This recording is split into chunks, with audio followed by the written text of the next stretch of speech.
এই প্রথমবার এরকম ধরনের ভিডিও তোমাদের সাথে শেয়ার করছি। এর আগেও আমরা এরকম ধরনের কাজ কয়েকবার করেছি, তবে সেটা কখনো তোমাদের সাথে শেয়ার করিনি। আজকের এই ভিডিওটা আমার মেনলি কিছু মানুষের উদ্দেশ্যে করা, যার জন্য ভিডিওটা আমি করছি, তা না হলে হয়তো এই ভিডিওটাও আমি করতাম না। ব্যাপারটা হচ্ছে সকালবেলা আমাদের কাছে খবর আসে, মানে আমাদেরই একটা দাদা আমার দাদাকে খবর দেয় এই কুকুরটা তারা আগের দিন রাত্রেবেলা রাস্তায় পেয়েছে এবং তারা বাড়িতে নিয়ে এসছে।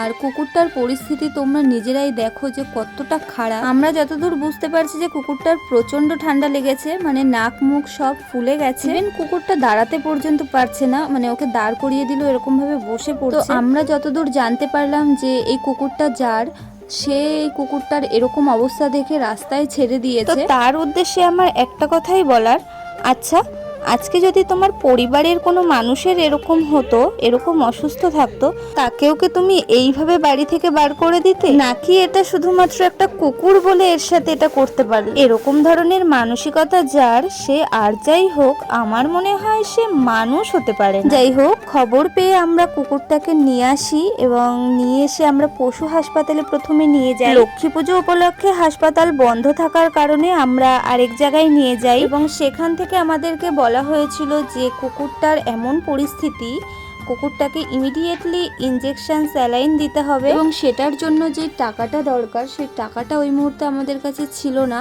আমরা মধ্যবিত্ত ঘরের ছেলে মেয়ে, আমাদের সংসার সামলিয়ে এক্সট্রা টাকা জমানোটা আর হয়ে ওঠে না। সেই টাকাটা আমাদের কাছে না থাকায় আমি কাকাকে বললাম যে তুমি ইনজেকশনের বদলে অন্য কোনো মেডিসিন যদি দিতে তাহলে আমাদের খুব ভালো হতো এবং কুকুরটাকেও আমরা বাঁচাতে পারি।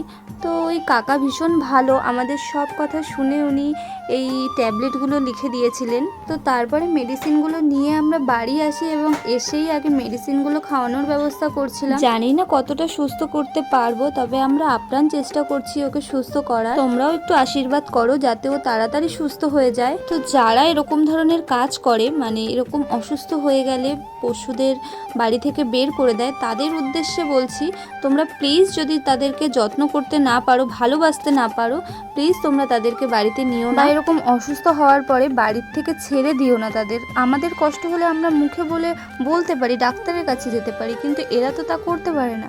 অন্তত ট্রিটমেন্ট করে তারপরে না হয় তোমাদের না ভালো লাগলে তোমরা কাউকে দিয়ে দিতে পারো।